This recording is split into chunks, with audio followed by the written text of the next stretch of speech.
Adventurers, welcome back to the Elder Scrolls Lorecast. This is your host, Tom, or Robots. I'm here with my good buddy, the Lotus of the Doom. Lotus, it is almost Vegas week.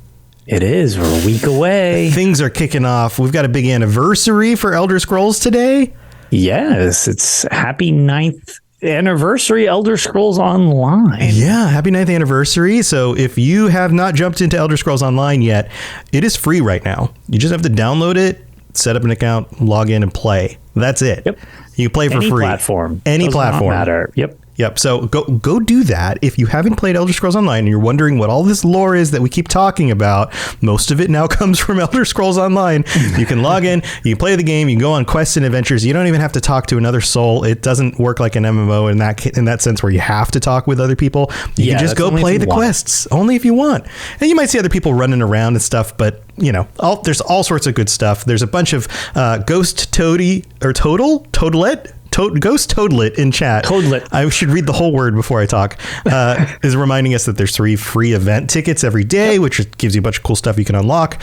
Lots of fun stuff. So go check that out. Yep. First of all, we wanted to say that. Secondly, next week, ESO Vegas. Yes. If you are going to be there, come say hi to us. We'll all be at the same giant event mess that these things always devolve into anyways. So right. Yeah. And if you don't know what we look like, if you have never watched any of the video versions of this podcast or any of our other content that either of us have done, then just jump over to the Elder Scrolls Lorecast YouTube channel. Just peek over, see what we look like. Look at the thumbnail. You'll see what we look like. Just so you have a gauge. Right. Twitch.tv/robotsradio. You'll see our little thumbnail on the VOD down at the bottom. Like, you'll know what we look like. We'll walk around. I don't know if I'm going to bring my robots hat. That was one of the things I purchased a few years ago. That was your very defining feature at first. Yeah, because I was like, if I go to events, and then COVID happened, then it would be easy for people to recognize me if I have robots on my hat, right?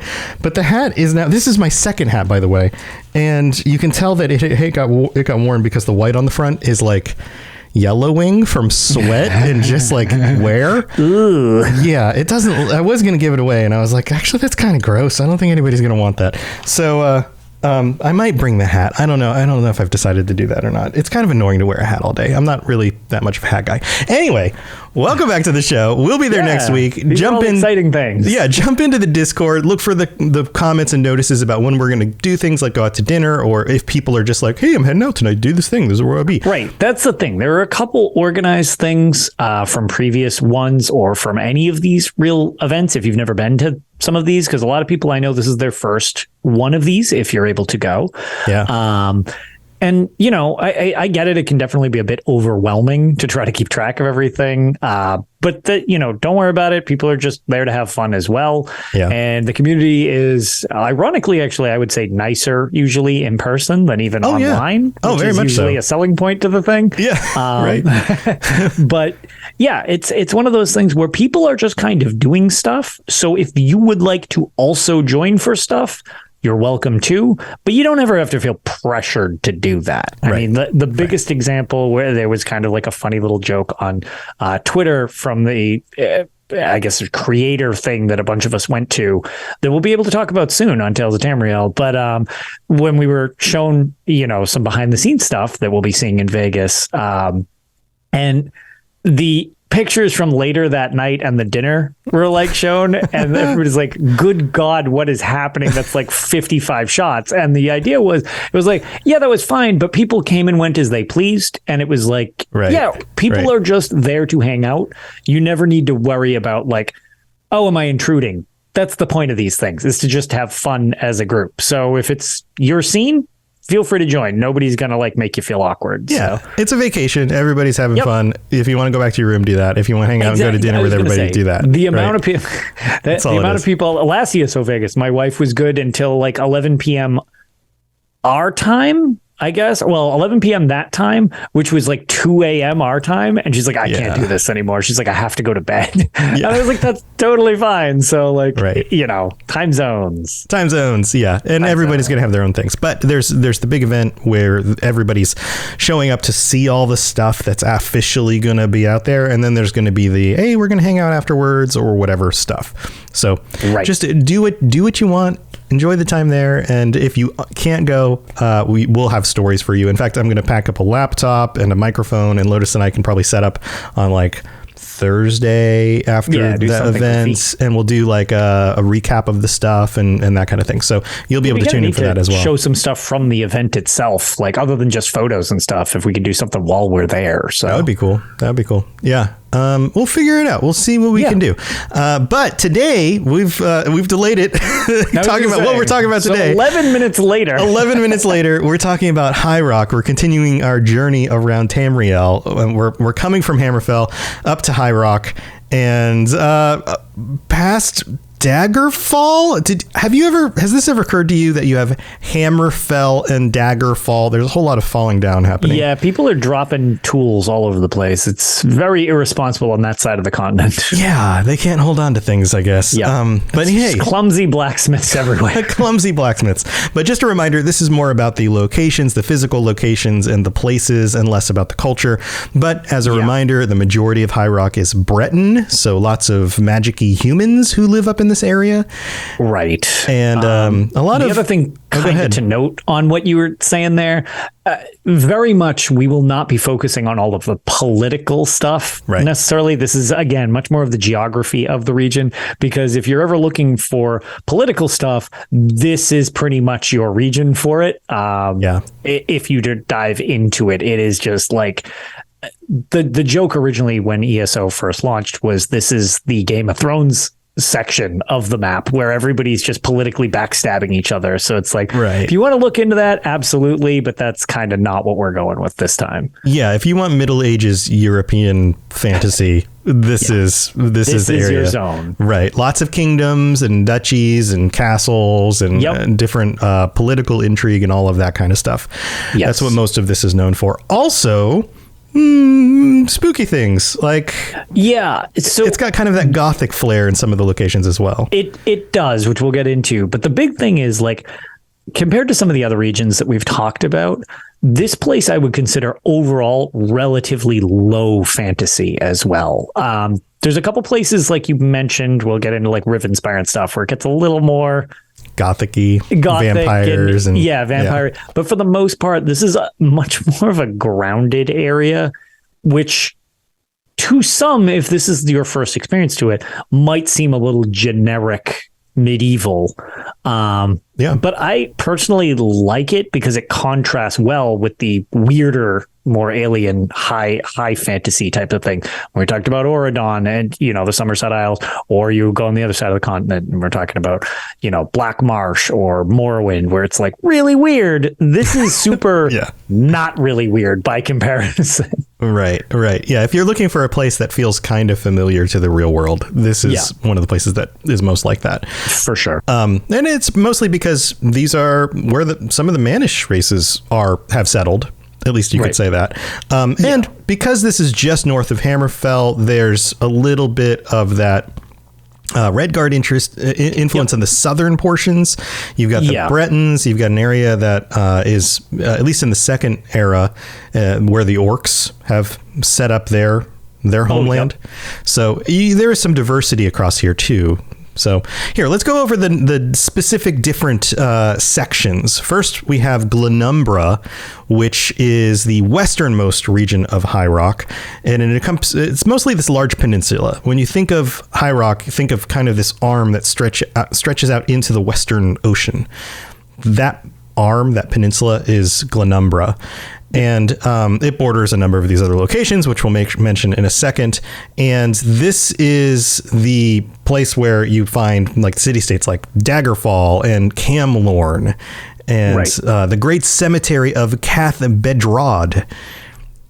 Also places like the ancient battlefield of Glenumbra Moors, where the Dyreni defeated the Alessian horde. I love that whole thing. Like, I don't know, the Glenumbra Moors just sounds like a really ominous place where a great battle took to like happened type of deal. I've just always liked the setting to that. It just sounds very, very cool. Yeah, and some of the different lands here are interesting. So like these moors, you've got cemeteries and forests. The southern forests of Glenumbra are where you can find witches' covens and the druids and the weird. Yeah, a lot of reach folk. A lot of the weird stuff going on there. So there's that kind of stuff as well, but it's also diverse. There's hills and forests and swamps and all sorts of different kinds of landscapes that look very middle of Europe. Yep. For the most part. No, very, very much so.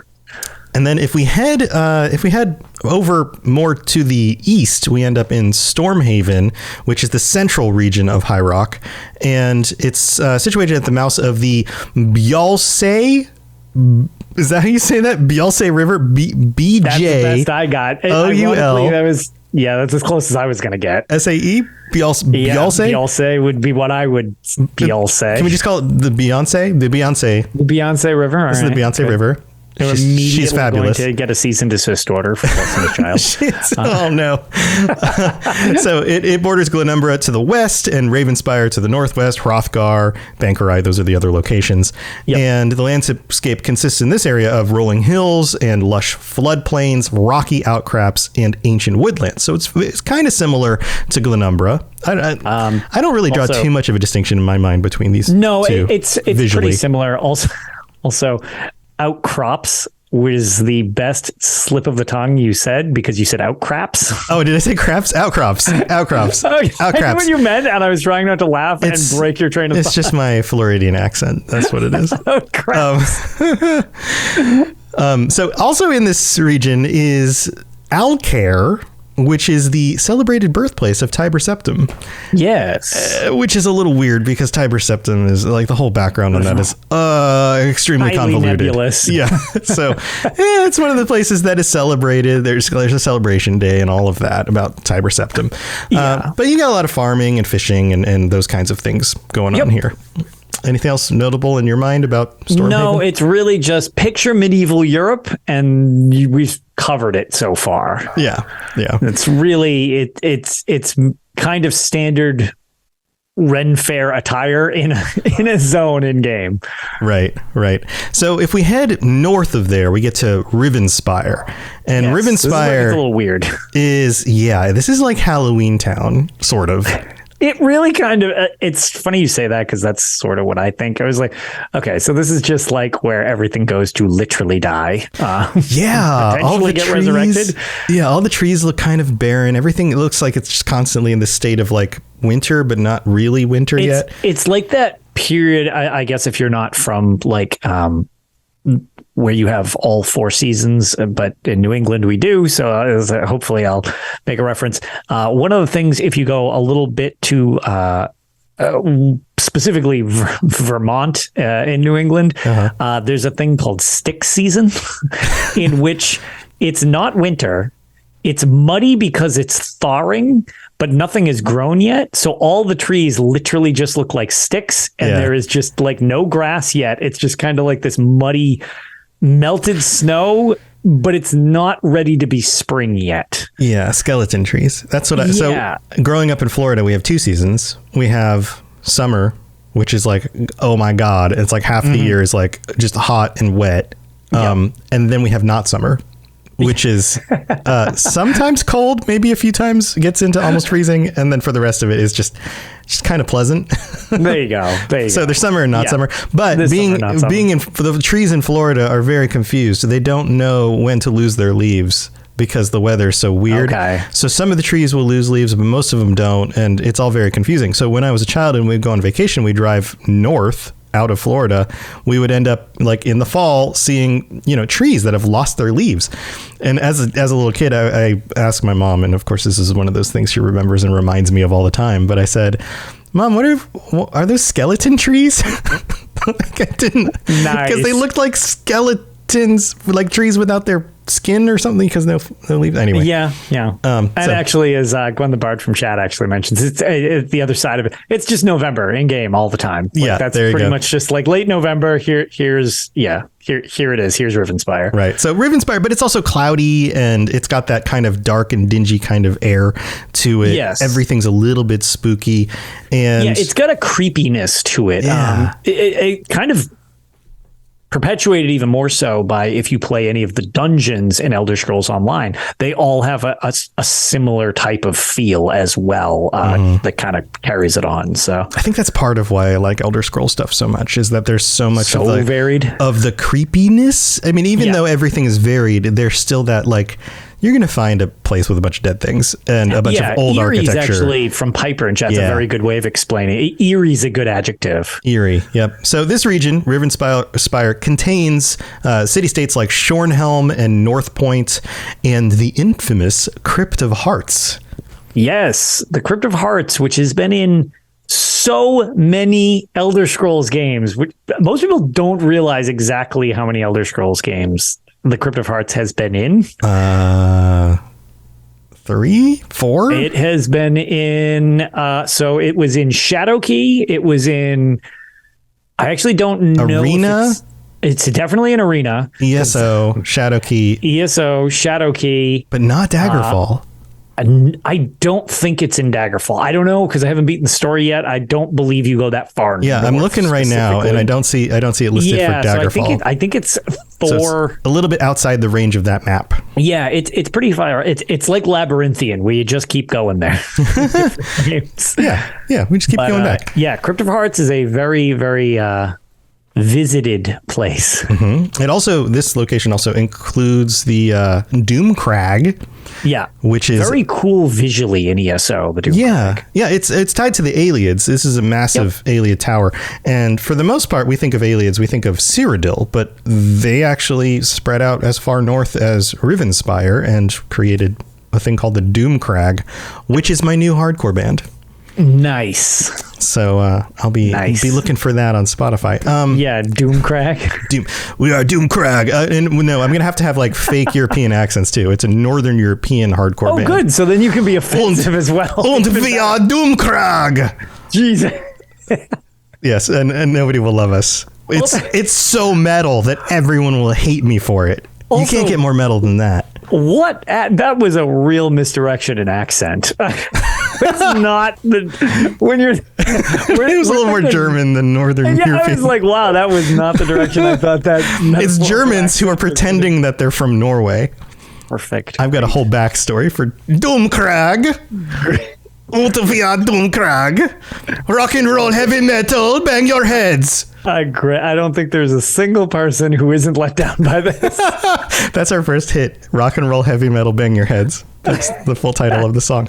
Anyway, let's move on. We're moving on from Rivenspire to Bankorai. Now we're getting to kind of the areas that are distinctly different than these first 3 zones. Yeah, I enjoy Bankorai because it shares a lot with, again, because it's the Hammerfell region, but I like how it's like a weird mix of sort of the Alakir desert, but less desert, if that makes sense. It feels less Europe and a little bit more Africa. Yeah, a little more savanna, but still not overly temperate or anything like that. Right. Like a very, I don't know, non-equatorial Africa. Yeah, I don't know. I think it's a really interesting region in game, or in ESO, where you specifically spend a decent amount of time in there if you're playing through the Daggerfall Covenant storyline. Yeah. So the main settlement is the city of Evermore, and the region is home to the Bankorai Pass, a fortified garrison which serves as Highrock's protection against the raiders from Hammerfell. This is that bordered land right there. And in ESO, I believe the southern portion is technically in Hammerfell and the northern portion is in Highrock. It's kind of a split I believe zone. so, because there is if I remember correctly from where the zones connect, it's all classified in the Daggerfall region. Mm-hmm. But when you cross over like to the load point when you're switching zones, the bottom portion of the map, you straight up go to the Alakir Desert, if I remember correctly, the way it connects. So you literally not only switch just the region, you switch the whole territory as well. Like it's like a full switch, because again, like you said, it's a borderland. Right. Not the video game Borderlands, which are fun. Also very good though. Also fun. Also notable locations here are the Halcyon Lake, where the ruins of Bisnensel, a city founded by the Ayleid king Leloriarin Dinar, are located. Lelorian Dinar. Leloriarin. Yep. I'm going to spell this, and if you can pronounce this, send me a recording of yourself saying it. Laloriaran. Leloriarin. So I like to think that any letter that I don't pronounce is silent. Okay. Yeah. That's so if I don't say the name at all, then all the letters are silent. Correct. This is King Dinar. Yeah. There you go. All the letters are silent. That's very confusing. The aliens had a weird language. So that's Bankurai. And then there's Hrothgar, which is the northern, eastern portion of Highrock. It's got a real Skyrim-y feel again, just because geography similar. Similar. Yeah, we're butting up against the mountains. Which is hard. I was going to say. I don't know why that turned into just caveman speak there, but the geography is very similar. You get a very northern craggy regions, and again, it was before ESO referred to them as chapters, but a lot of us just refer to it as Chapter 0 because it was the first really major expansion added to ESO. Big DLC story stuff. It's a major DLC story zone, not one of the smaller ones or whatever. And a lot of times it's just referred to as Chapter 0. Strongly suggest playing it. Again, the civil unrest in the main story, because again, without going to the political side of stuff, Orsinium is sacked, destroyed, rebuilt over and over and over again throughout the history of Tamriel. Right, those four orcs. And in the second era, they do a great job of explaining all of that and how the Orsimer race kind of even battles amongst themselves to become accepted mainstream wise by the rest of the continent and other cultures, and also to maintain who they are. It's a really cool region. Yeah. Pun not intended because of the snow thing, but it's got a lot of very unique history to it if you want to look into that side of it beyond just the geography. Yeah, and lots of cool stories about orc culture and how they interact with each other and what their honor and duty means to them and how they worship, and all of that stuff is kind of tied into the storylines there. It's very cool stuff. So like you mentioned, this region is home to the orcish city of Orsinium, at least in the second era, located in the Hrothgarian Mountains, as well as the Breton city of Farun, which was formerly the orcish city of Farun. Spelled differently, but same word. And the city of Jehana. It also contains many different orc strongholds, which makes sense, being that the orcs live here. But then also a bunch of Dwemer ruins. This is another one of those locations. As we move east, closer to Skyrim and Morrowind, you get more of the Dwemer influence. A lot of Dwemeri influence over there. Yeah, so that kind of stuff's over there. And then we have these two other minor, or at least smaller locations. Maybe not minor, but smaller. Smaller, definitely. Yeah, the Isle of Balfiera. And if that sounds familiar, think about the Adamantine Tower. This is the island with that is the oldest structure in Tamriel. This is the tower that supposedly the powers that be back in ancient times stood in order to define the future of the world, basically. And also, I believe this was the location where Lorkhan's heart was torn out and thrown across the continent over towards Morrowind. That sounds right.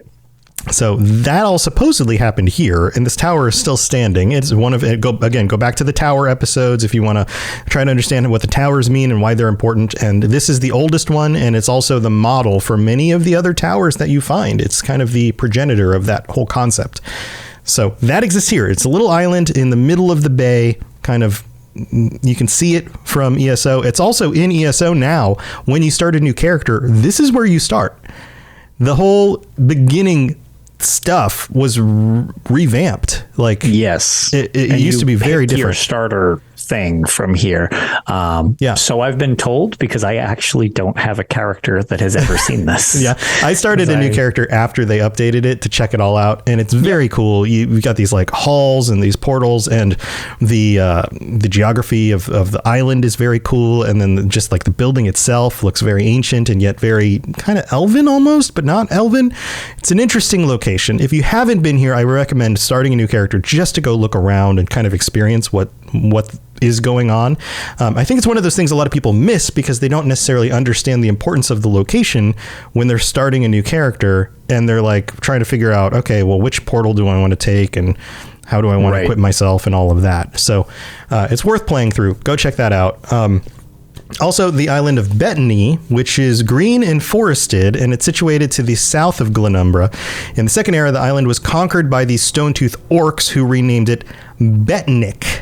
So if Breton does not look familiar to you by looking on maps, Betnik might, because that's usually what it's labeled as. Little starter island. It's a little starter island. Yeah, it's one of the 3 original starter islands, which is where you used to start the game. But now you can still go to them and do the adventures over there and the little storylines and collect all the items and things from those locations. So that's what we got. That's most of Highrock. Those are the locations. If we were to name all of the key points of interest, we've got the Adamantine Tower, which we mentioned before, Bankara Garrison, which is a large defensive fortification on the border with Hammerfell, Cath Bedrod, which is the large cemetery in Glenumbra, Camlorn, which we mentioned, the Crypt of Hearts, locations like Daggerfall, Evermore, Faerun, which we mentioned, Glenumbra Moors, Johanna the city, North Point, which is the main city of the state of Highrock of the same name, in northern Rivenspire. Yeah, it's like one of the top points of Rivenspire, if I remember correctly. Yeah, part of why it's called North Point. Oh, yeah, there it is. Yeah. Orsinium, Shornhelm, which we mentioned, Doomcrag, and Wayrest, which is the main city of the location of the same name. And that's in the southern part of Stormhaven. So those are all cool locations to go visit. If you want to take a little tour through ESO, you can go to each of these locations and check them out. And again, it's totally worth just playing through. If you're going to try the free trial, just make a character and just go check out some of the sites. Because just browse around because the locations look really cool. So go check that stuff out. I'll tell you what, we're going to cover the flora and fauna when we get back, but we have to go thank our patrons. So we'll be right back. This is Hamish Morak, Dragonborn, and you are educating yourself to the Elder Scrolls Lorecast. All right, here we are in the middle of the show. This is where we get to thank our patrons and welcome our newest patrons, including Nazarashi, I hope I pronounced that correctly, Adam, Raven W, Obats Adio, who I think did they sign up on this already and then came back, or was that a different show? I'm trying to remember. I don't know, but that's amazing. Is that not familiar to you? It must have been another show. Not familiar to me. I think this is the second show's Patreon that they signed up for. So, or somebody else made the same joke. Yeah, I was going to say, or somebody made the same joke, both of which I would appreciate. So that's pretty good. And then Spork, which is my favorite utensil. Wow, we just have a spork? The spork. I mean, this is the spork. Spork. It's the original spork. When I was in high school, I worked at Taco Bell with my best friend James. Oh, okay. And his running joke was when attractive girls, and I don't know if he can get through, he would not get away with this today. Like, this is not appropriate. Already prepping to be cringe. Just letting you know. But his running joke was when attractive girls came through the drive-thru, he would give them their food, or either after or before handing them their stuff, he would ask, "Would you like a spork?" And then go, "What?" And then he would hold up a spork and go, "Would you like a spork?" And then go, "No." And I go, "Okay." And he thought that was super clever. Wow. Cringy high school stuff. Yeah. Yeah, that was Anyway, nailing it. Thank you to our new patrons, and shout outs to our Daedric Princes, Jacob K, Kira C, Neon Knight, and Noodle Al Dente. Thank you for your support, and all 117 of our patrons. Thank you so much for supporting the show. Also, I would read out a review, but we don't have a new one this week. So if you'd like to leave us a 5-star rating and a review on Apple Podcasts, then that would be awesome. We'll read out your words on a future episode. Also, on Spotify, you can rate the show. So if you drop us a 5-star rating on there, that would be amazing. Plus, the episodes now have the ability for you to respond and say what you liked about the episode. So kind comments on there would be amazing. Always appreciate the happy little stars, even if you have nothing to say. It's very nice of you. Every time I check one of these, sometimes I'm just having a rough day and I'm like, I should check my stuff. And I look and I get to see a bunch of positive things and it makes me feel so good. So you really can change my feelings for the day. So thank you to those of you who take the time to do that. But yeah, patreon.com/Elder Scrolls Lorecast is the location for the Patreon. I forgot to mention that. And let us know if you're going to ESO next week. Chime in the Discord, in the Elder Scrolls Lorecast channel on the Discord, and say, hey guys, I'll be there. I'll look for you or whatever, and we'll see you there. So, all right, let's move on with the rest of the show. You're listening to the Elder Scrolls Lorecast, dear child of cities. That is why the Night Mother loves you. All right, we're back, Lotus. And is there anything else before we get to the flora and fauna that you wanted to bring up? Anything else that came to mind that we didn't mention? So one of the things that I figured was, I don't know, sort of worth mentioning. A lot of this is kind of like we said, lower fantasy, and a little bit not generic, but like standard medieval fare. There's definitely some weirdnesses, but one of the things that I specifically wanted to mention, because it was first introduced, as far as I remember, in the Hrothgar expansion, was these things called etchetaires. Mm-hmm. And they are weird. Okay. They're very unique. It's one of the fauna that I feel was kind of worth mentioning, because otherwise you get wolves and bears and nereids and harpies and crocodiles and spriggans. These are all like generic things that they have listed, right? But not super unique to the region. Etchetaires, however, I think are very, very strange. Yeah, they're weird. They're like 6-legged, fuzzy rodent type creatures, but they're big. Yeah, they're big, and so, like, their legs are like pointy. They don't really have feet. So their legs look, I mean, they're essentially tusks or large antlers sticking out. They basically look like they don't have skin or meat on their extremities. It looks instead almost like a pointed, like, claw thing, because it doesn't turn into like extremities. They're sharp. They look like tusks or claws, just like a big claw off of all 6 of their legs. The middle leg, the claw has kind of like a thumb claw that comes out of it. Right. So it's like 2-pronged. Actually, Gwen mentioned buffalo spiders. Yes. Buffalo spiders. Yes, buffalo spiders. I feel like that should be a canon definition, but they really are. And they're kind of the pack creatures for a lot of that region in Hrothgar.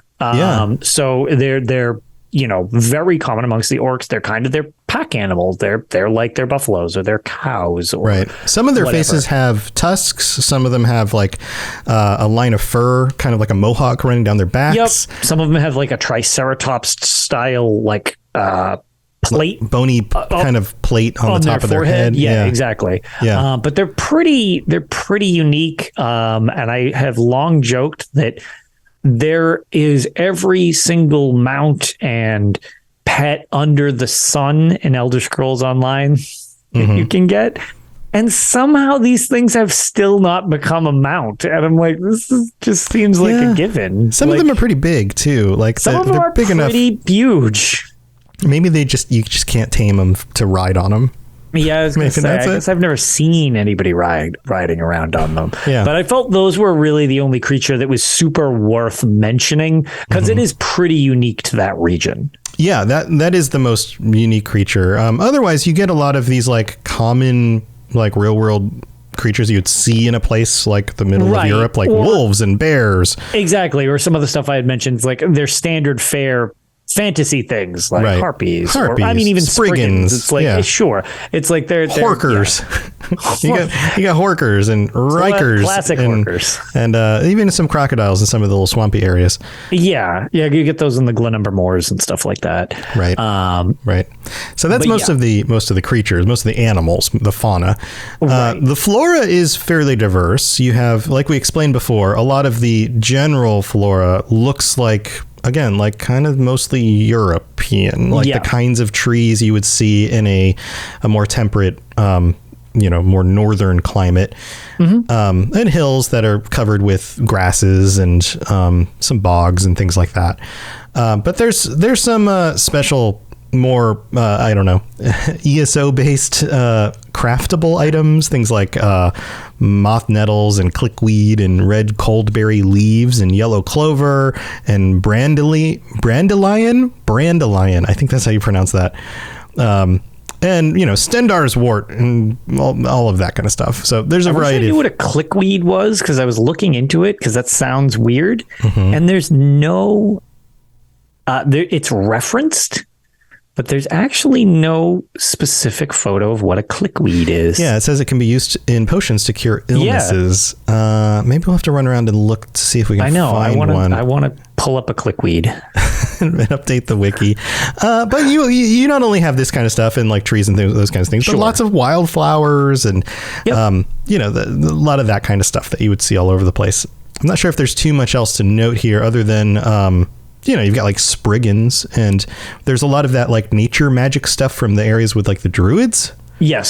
So that's, you'll get a decent amount of hedge magic with the weird and stuff like that in the, they're heavily influenced in the area. Some of the, I guess like one of the things that's kind of worth probably mentioning, because you'll see it quite a bit throughout the Elder Scrolls Online story in this region. Some of the vines and stuff like that are influenced, I guess, by some of the druidic magic and stuff like that. They are enormous and kind of take over a lot of the scenery oftentimes. And it's literally like just generic vines, but like to comical degrees. You'll get these just enormous vines that scale around the landscape. They'll cover other trees. They'll literally cover mountainsides and stuff like that.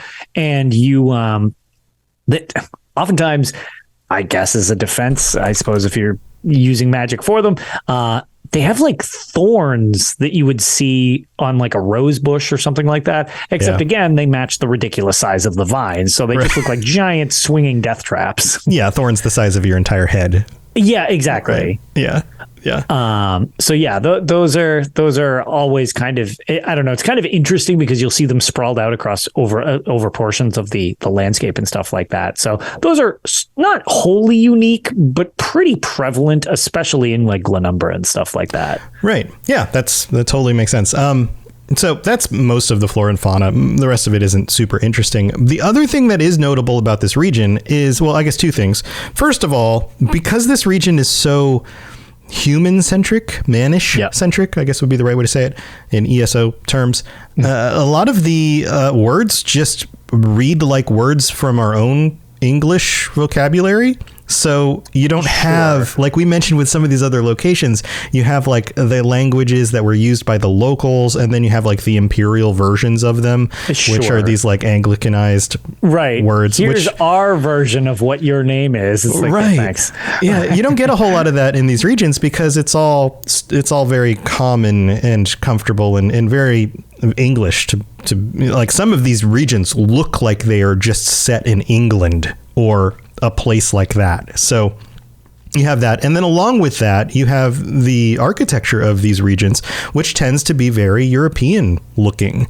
The kinds of cottages or the stone masonry from the towers and the castles. Sure. And the sloped roofs with the shingles on them and a lot of those kinds of things. Even the cobblestone roads through the middle of the cities. That kind of stuff. It looks like you're visiting an old European town. Yeah.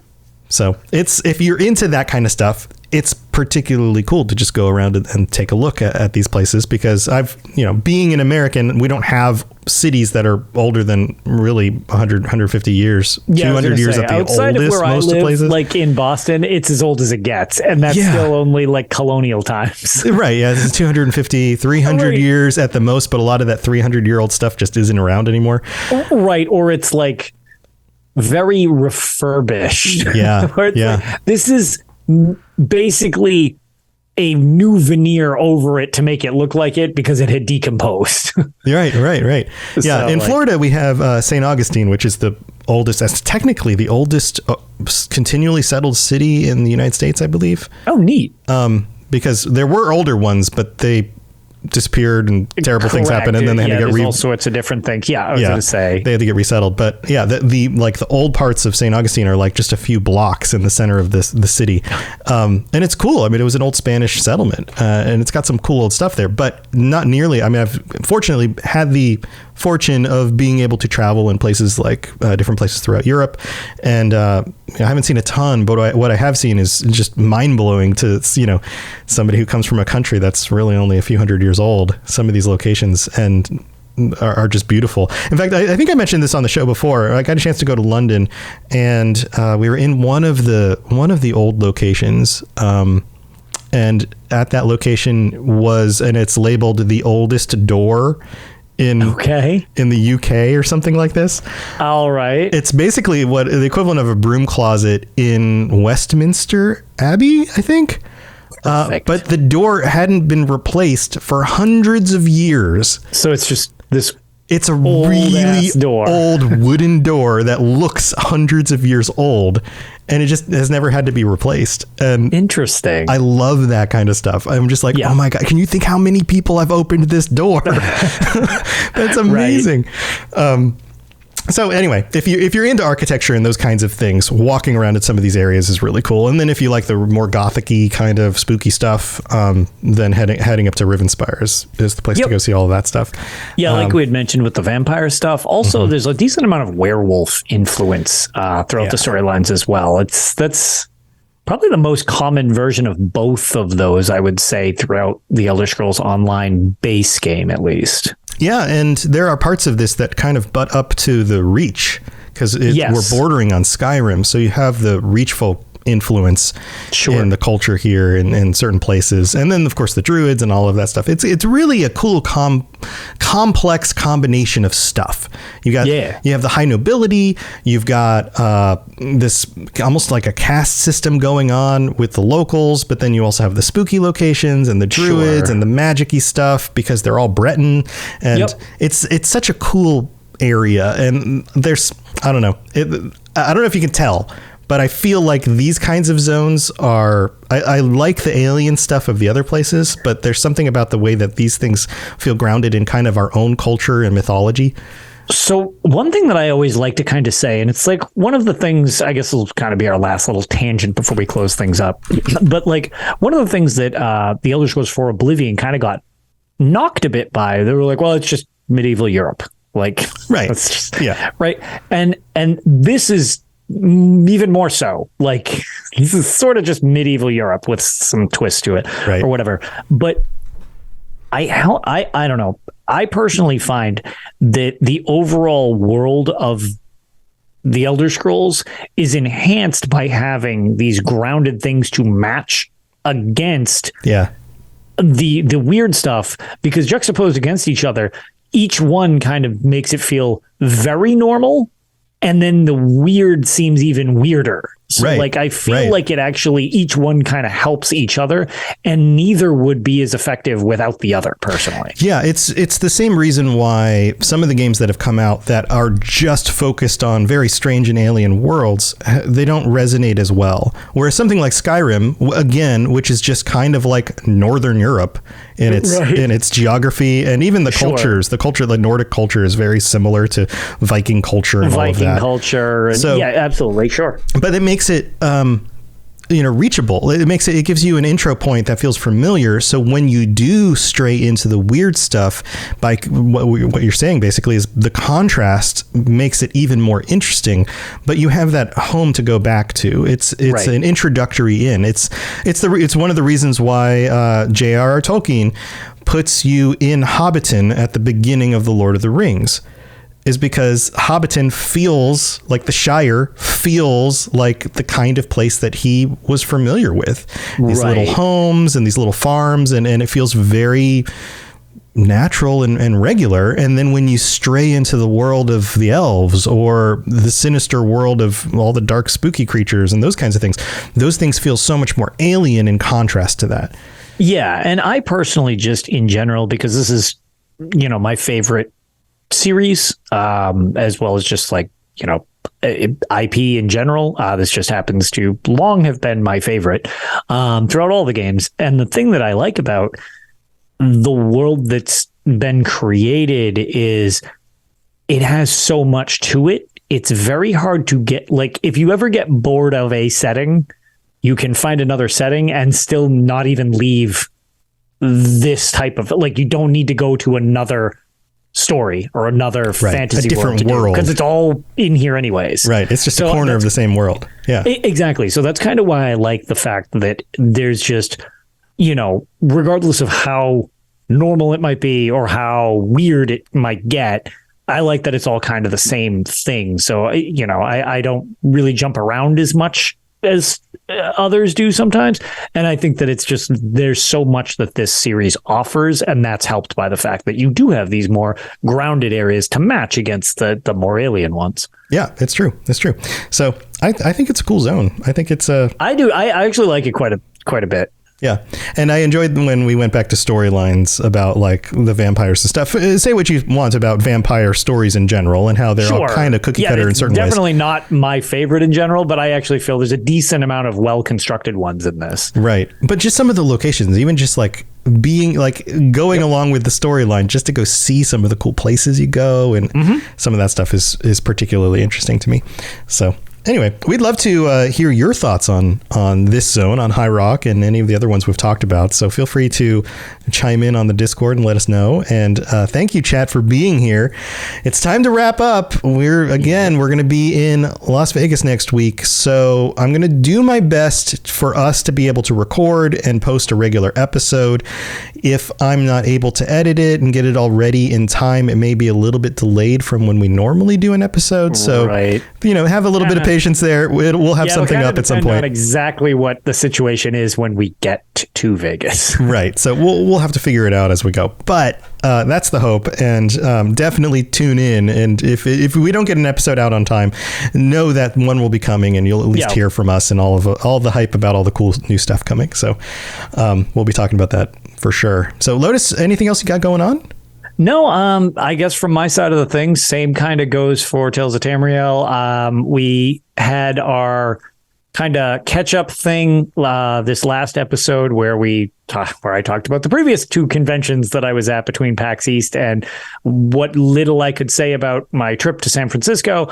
And actually, we're going to kind of squeeze out another episode hopefully over the next day or so that we can it'll be a little weird having more than one episode in a week span, but like we want to cover the news / the new patch that hit for console finally. Yeah, just the big event covered, all the stuff going on. Right. Yeah. We got the holiday events, so it's got a little bit of stuff to catch up on with Tales of Tamriel, presented by UESP, if that's anything that you are interested in.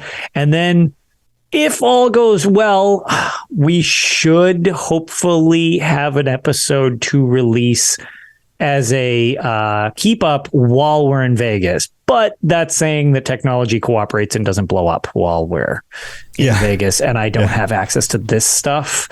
And we'll see. Fingers crossed that works. But yeah, hopefully we'll have another episode or two for you coming up on Tales of Tamriel as well. Awesome. Yeah, go check that out. And Ghost Total It, messing up the name again, says that they will be hanging out on Friday, Saturday, and Sunday if people are staying later.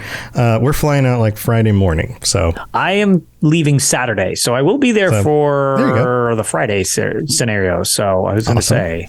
Awesome. Yeah, I should still be there, I believe. There you go. Well, people will still have chances to hang out. I was going to say there'll be people, I'm sure, floating around because last I knew, there's like 100 something people going to this. Yeah, so should be good times. Yeah. Awesome. All right. Well, you guys know where my stuff is, robotsradio.net, and you can come check out the Fallout Lorecast or the Elder Scrolls Lorecast, which you already listened to. I'm just going through the list in my head, or the Lord of the Rings Lorecast, or The Witcher, or Mass Effect, or any of the other shows on the network that aren't my shows, because they're awesome too.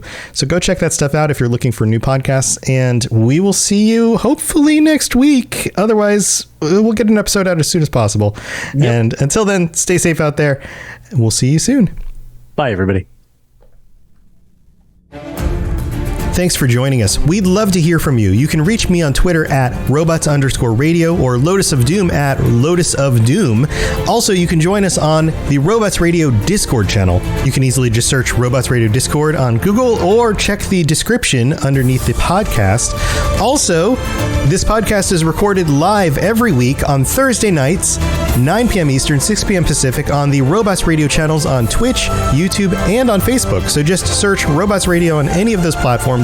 Come join us. We'd love to chat with you while we record the show, or before or after. Either way, just come hang out with us. And if you're looking for more information about my shows and the shows on the Robots Radio Network, go to robotsradio.net for all the information about all the shows on the network, including the Robots Radio Rocket Club, where I help both new and existing podcasters to grow their shows, build their audiences, and create the best podcasts they possibly can. All of that at robotsradio.net. We'll see you next time.